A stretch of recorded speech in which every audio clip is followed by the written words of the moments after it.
Excellentes conditions télévisuelles à tous, chers amis téléspectateurs, vous nous suivez partout dans le monde entier et bienvenue dans votre émission Face à l'actualité qui est toujours présentée par la vôtre Graciela Miska. Comme vous voyez très bien, nous sommes au siège de l'UDPS. Nous sommes avec un des communicateurs de l'UDPS au nom de M. Mao Levin. Ensemble, on va essayer un peu d'analyser quelques points politiques, mais avant déjà de le saluer, laissez-moi dire un grand merci à celui qui est derrière la caméra, Moïse Kini, à la réalisation Johnny Mbala. Je suis bel et bien avec M. Mao. Bonjour, monsieur. Bonjour, bonjour, maman journaliste. Vous allez très bien? Je vais très bien. Tout se passe très bien? Bien, très bien encore. Pour voir cette émission avec le bilan, 59 ans déjà d'indépendance, on a RDC Congo sont un peu bilingue pour la compréhension, malgré les auditeurs savent que M. Mao aime trop parler français. Aujourd'hui, pour leur faire plaisir, oui, au Lingala français, bilan il y a 59 ans, il y a indépendance, il y a beaucoup de pas de marche, pas de cérémonie. Le bilan est positif ou négatif? Oui, le bilan est négatif.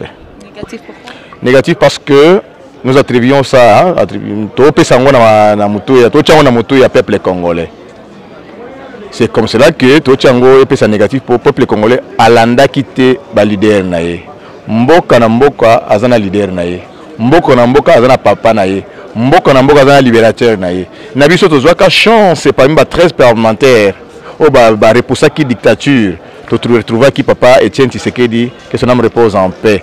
Vraiment abimaki Moïse ya Congo na ba makanisene na idéologie na philosophie na yende alinga longola biso na passe ya Congo na pauvreté na bozangi na chômage na nyonso yende alinga déclencher développement na biso ya Congo mais toyokela ki yete bana Congo bakota ki muke na sima na ye ya UDPS mais en tout cas en général ndenge za bamboka mususu soki mutaye ko longola dictature atia démocratie na état de droit balandaka makambo na ye philosophie na ye ya sika ya kitoko pona intérêt ya peuple comme le peuple d'abord mais bana Congo balandaki te et ezalaki stratégie pona bakonzi oyo baleka kokota sa division tribalisme makambo ebele ko taxer na moluba ko sala boye ko kabola biso mais tozalaki unité pona ko bengana mutu wana na ko banga mais or ya yaka pona ko longola ko banga la peur si ko tia ngo na mutu ya population mobimba na mutu ya ba congolais bangonde lokola balandaki ba autorité ba nani ba leader ote ba ya ko libérer ba Moïse net ba Etienne Tshisekedi et na biso.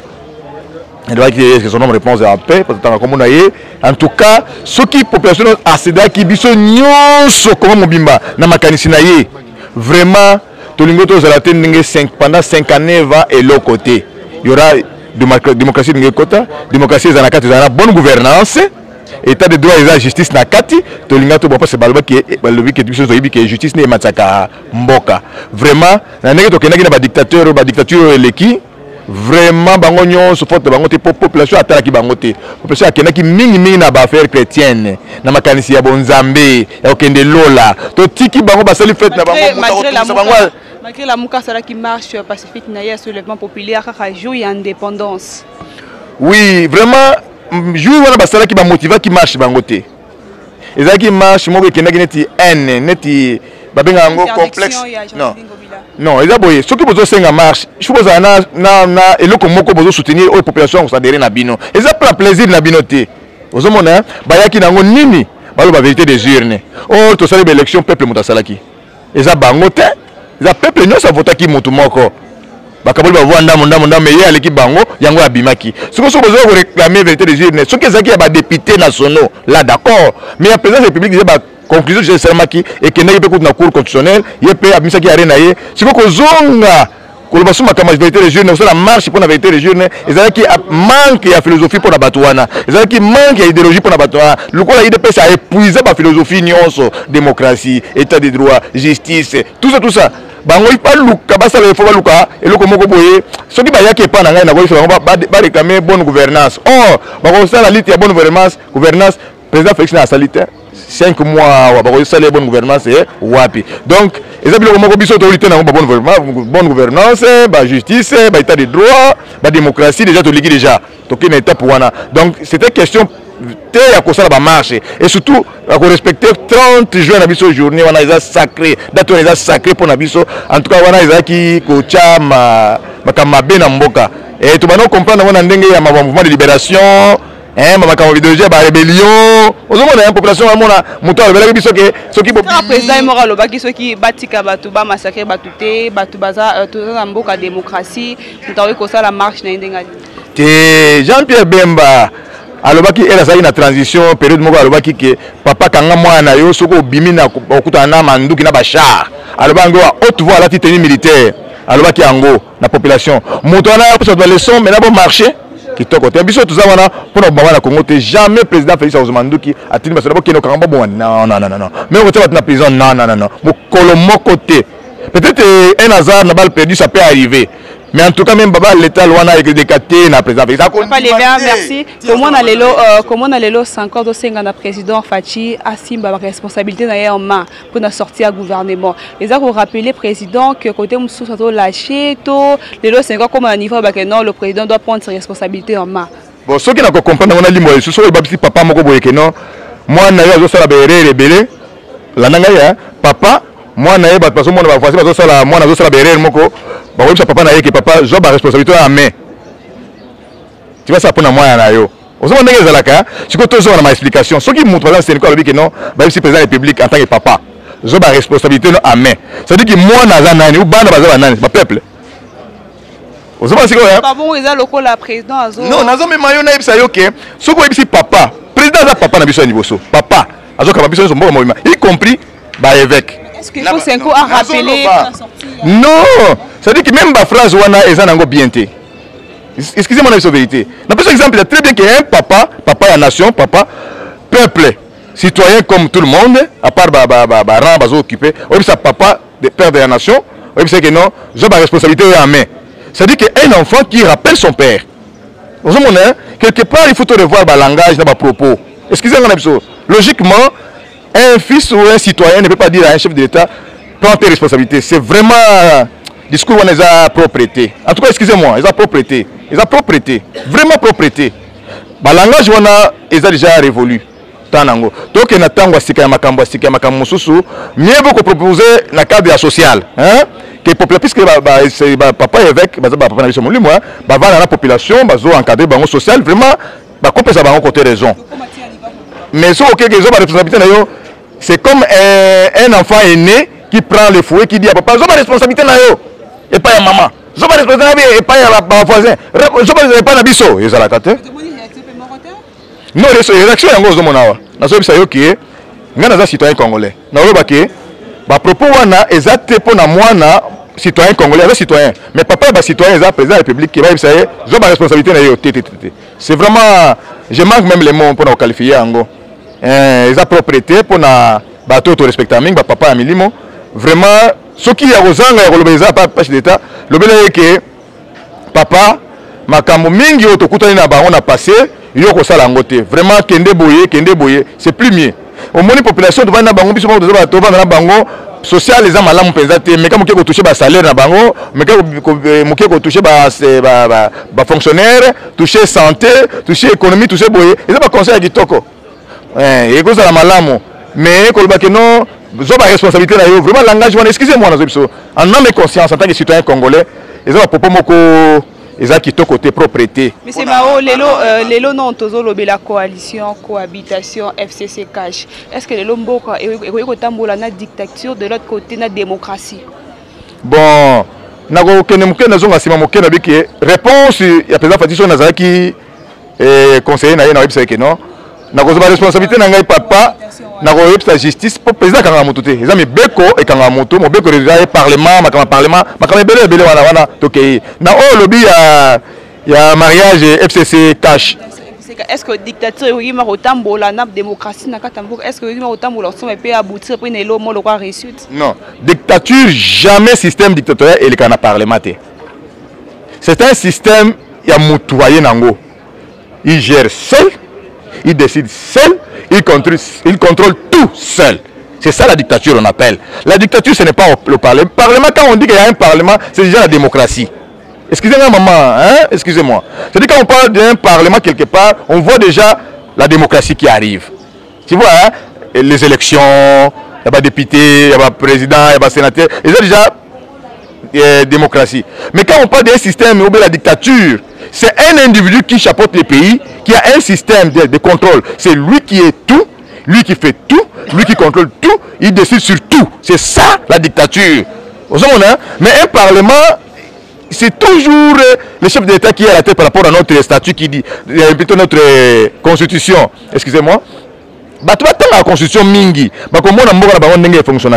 Tout ça est un régime semi-présidentiel. C'est-à-dire que tout ce que nous pouvons dire, total chef de l'État, il y a un garant de l'institution, garant de la République, président, magistrat suprême, commandant suprême, tout, c'est donné à chef de l'État pour pouvoir, presque 60% de pouvoir. C'était vraiment pratiquement un empereur dans la RDC. Alors, ce qui nous donne un propos dans le modèle, c'est qu'attend la constitution en Boga Malamoté. Président, moi, na propos dans l'éducation à soi, vraiment à blesser Moutouté, à Koboma Moutouté, à aussi Makila Moutouté, à Memasuma Moutouté. Mais à cause de que mi beko sala, c'est comme ça que dans l'état des droits et que ça normalement. Au sein de Makamunayo et Rolandayo na justice. À Kokanga Moutouté, mais mi beko. Blessé Moutouté, mais tout le monde a blessé du côté la Mouka, collègue naïe, frère naïe, église, comme Martin Fayulu, oh aïe qui pembe naïe, mais prédo a tindi côté Moussupona à déposer proposition naïe. Oui, vous savez, moi c'est regrettable. Et je n'ai pas pensé un jour que les Alamondel Wana n'a pas proposé naïe. Pour Nini, ma propos non sur Martin a fallu la salle depuis l'élection et salami, avant l'élection, pendant les élections et après l'élection, ma propos naïe et Monsike, Aza Penza homme politique, Aza politique. Et ceux qui appellent sa proposition en tant que député élu du peuple. À Boston Kazaki est élu dans le Congo, je crois, si je ne me trompe pas, un député qui va solliciter au Conseil de la République, par exemple. Nous, on a député, et nous, et la structure en cas de problème. Nous, Mobutu Eleki, la conférence nationale souveraine, ça n'a pas marché. On a sollicité que le Conseil au Conseil parlement de transition. On a mis quelqu'un qui est neutre, comme qui, Mosengo cardinal. Vraiment, je sais que les gens ne lisent pas. Ils comprennent pourquoi la structure est Yaka. Et homme comme Martin Fayulu, député de son état, il peut prononcer comme ça la propos en Ndengwana. On dirait c'est comme si ce n'est pas une façon il y a créer réconciliation, il y a qui mis en Amboka pour la réussite, pour l'avancement en Amboka. Au contraire, ils ont provoqué, ils ont bombé à propos comme s'il y avait crise politique. Tu vois ça, non? Il fait le malin, mais il est découvert. Pour vous, la crise de légitimité n'existe pas. Attends. Non. La crise de légitimité a commencé depuis 1960. Ça a terminé avec les élections Yafachi. Tout est clôturé. Il n'y a plus de crise de légitimité. Lui était député. Oh, non, excusez-moi. Il est député de Lukunga. Vous savez, légitimité au Lugula Motoning. Bakenda qui n'a pas élection, il y a Zaki candidat, il y a opposition. Et Félix Tshisekedi candidat et opposition. Il y avait candidat à pouvoir comme de fait qui Emmanuel Chadari. Donc, quand quelqu'un de l'opposition propose derrière lui, n'a pas pensé qu'il y a crise de légitimité, c'est comme ça qu'on demande un conseil que lui va gérer surtout, qu'il entre au pouvoir. Ce n'est pas lui qui doit dire ça, vu Babilo Goya Loba, ce n'est pas lui. Et je crois qu'il avait fouillé le SMPP. Donc, non, il n'a pas toutes ses facultés. Hein? C'est-à-dire qu'il tergiverse, il change de propos chaque jour. Hein? Comme caméléon qui change de couleur. Vraiment. Est-ce que c'était vraiment la meilleure façon de... Il doit dire la vérité. Il doit dire la vérité aux gens qui les suivent. Non. Un politique, ce n'est pas comme ça. Nous sommes des idéologiques. Idéologistes, c'est quoi? Nous sommes des politiques. Nous sommes des philosophes. Parce que nous exploitons des thèmes philosophiques. Idéologie n'a biso, philosophie n'a biso. Et quand quelqu'un change et qui n'a pas une philosophie pratique, il n'y en a pas. Qui doit défendre chaque jour qui passe dans sa vie politique, il n'y en a pas. Et vous croyez que c'est un monsieur normal? Non, il est anormal. Et c'est comme ça qu'il dit que je soupçonne qu'il semble quelqu'un qui a fouillé le CNPP.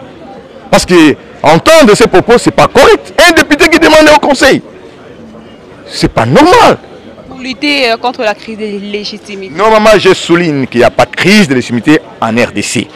La crise se trouve dans sa tête, ça lui. La tête de leader de... Oui. Un leader de la Mouka, Martin Fayulu. La crise de légitimité ne se trouve pas dans la tête des Congolais, dans les têtes des Congolais. Non. C'est dans les têtes de Lamuka, l'équipe là des personnalités politiques. Moi, je les appelle les personnalités politiques. Ce ne sont pas des politiciens qui n'ont pas... Oui, ce sont des personnalités politiques. Tu vois ça, non? Alors, quand ils proposent des histoires comme ça dans l'air et parler, tout ça, tu vois que c'est vraiment... C'est comme s'ils rêvaient. Ils doivent descendre sur terre. Ils doivent descendre et qu'on parle la politique pour faire la lutte comme le feu Etienne Tshisekedi. Un combat pour lutter. Donc son combat était... Sa lutte était pour instaurer un état de droit. Pourquoi pas la démocratie? Tu vois ça, il y a la démocratie. Mais eux maintenant ils luttent contre quoi? Rien. Ils courent comme le vent. Ils n'ont pas un objectif. Ils n'ont pas de bons propos philosophiques. Des gens comme ça. Pourquoi? Est-ce que sa proposition peut aussi être acceptable par le chef de l'État? Non. S'il est vraiment un politicien, un homme politique correct, il doit, comme il est député, il doit amener ça au Parlement. Ça, c'est que je sache. Comme Mangon a amené Mangon au Parlement, après ça, la proposition a un Parlement, Parlement, Babimi, Madame Mabunda et le bureau de l'État. Et ça, façon, il y a repousser, il y a rebooster, il y a négliger. Bon, pas qu'on néglige, mais qu'on démaille na isika il faut azala. Hein? On tient une isika na yé, que yo aux députés, que ndé comme ma propos na yo na wapi na parlement. Non, moi j'ai interdit l'autre fois. Le monsieur ne peut pas parler, appeler plutôt notre président de la République frère. Nous sommes tous Congolais frères et citoyens congolais. Et encore personnaliser tes moutons comme un frère na yé, soi-disant d'une église, non. Philadelphie, bien sûr. Oui, ça c'est vraiment... Les appartenances, c'est la philosophie, mais biso au Congo, tous les pays laïcs, quoi, étant laïcs, on a bâti canano. Donc, on a un solo, on a to bongisa mboka bana mboka bako malamu ba lia ba kene santé ba tous ba retrouver vie na bango ba se retrouver paix. Vraiment to lingi amburemate. C'est Félix Tshisekedi, c'est notre espoir aujourd'hui.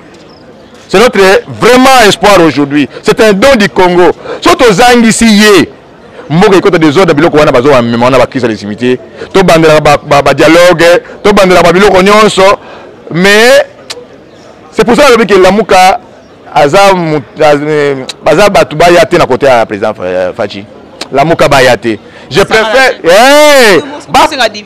pousse non, ça c'est la cadre idéologique et philosophique, non, la politique, non. Moi je te refuse que tu ne peux pas me rejoindre parce que philosophie ils ont marié na ngaité totika. Mais je te dis que même PPRD je peux accepter PPRD par défaut. Parce que bah social-démocratie. Par défaut, oui. Non. Philosophiquement, nous sommes... ça, c'est la philosophie, quoi. Partager la philosophie, nous sommes dans l'inter-socialisme, socialiste plutôt. Et nous défendre un peu de doctrine, nous avons la social-démocratie. Puis ce pays de social-démocratie. Tu vois ça, non? Paloupe, je crois, Paloupe, oui, Palou, social-démocratie. Et bah, parti est belé, social-démocratie. On a pris sur la IDPS, par défaut. Surtout les hommes ne passer na bango par défaut, pas passer na bango, travail na bango, gouvernance na bango, ils ont vraiment entaché. Talaga na ma dose pe ya ba colorant rouge wana mais sinon nous préférons nous IDPS nga congolais. Na pesa vina ngai ke to ko ndima FCC que Lamuka. Mieux vaut FCC que Lamuka. Dans la vidéo on a PPRD de bossa qui l'autre fois. Pardon? Même la famille nyonso ko bondeza laka. Singa ya famille ekata na te biso ndima ki coalition na bango. Mais nde bango to linga bango basa nini? Loko bandima na bango le peuple d'abord, vision chef d'État, sikoyo nini? Ata aza assassin. Mais Monsanto aza makasi oko changer. Oko landa Monsanto pour toza lumière. Bango baza ba sainteté.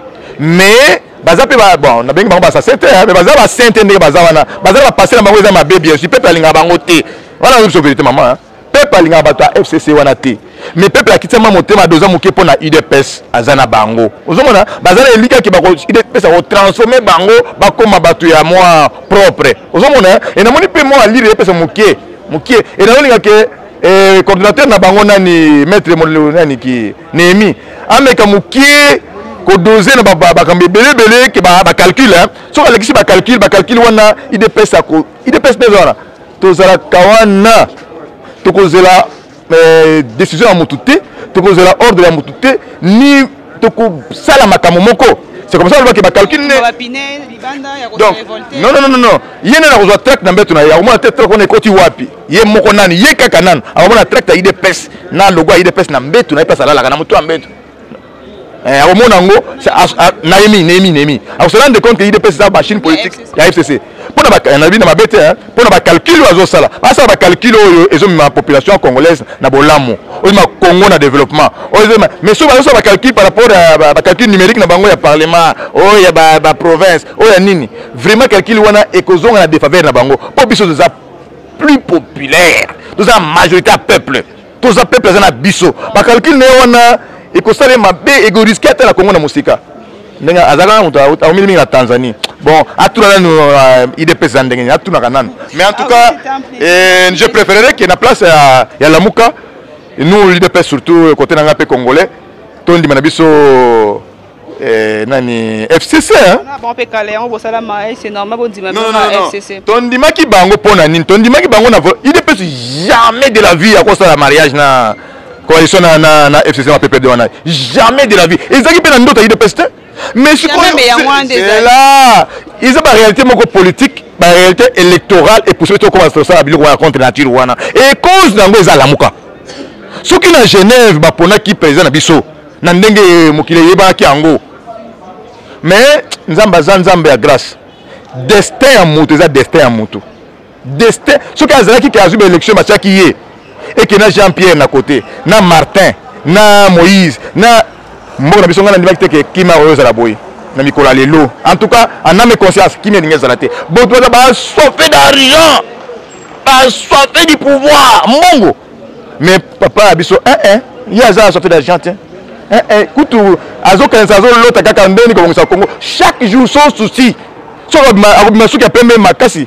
Pona ko kanza ndenge ni Congo iko bonga, ndenge mwana Congo ko bonga, ndenge mu jeune Congo ko za musala. Et il dit ça. Oya ba bato alba ya vérité asa motema na ye. Abo magate asa ba oreti te asa wana te pour ko luka maloba merci monsieur Mao problème to sana ngolo ya réalité ya na politique oyo bango azo luka ko ya chef d'état lelo oyo Joseph ya Bible makango zo connaître ya Bible ba boka na libulu ba tindiki ye ba sel ba complot noir ba messe noire lelo ko na pouvoir kaka bato wana nde ba yeko koma ba bosani ba conséquences ya cause na bango oyo biso to sali liena bango to kana ka bango te bango ni babandaki yango et ko kuma boye bana ko soma ka pamba conseil na ba leçon na ba conseil te baza ba député ba ki na parlement ake no pesa ngo allo kwaza allo ba bien te ça disant ake na parlement sur la parole allo ba yango ki to sala ko conseil ba ko yeye na mboka ko bationso bon.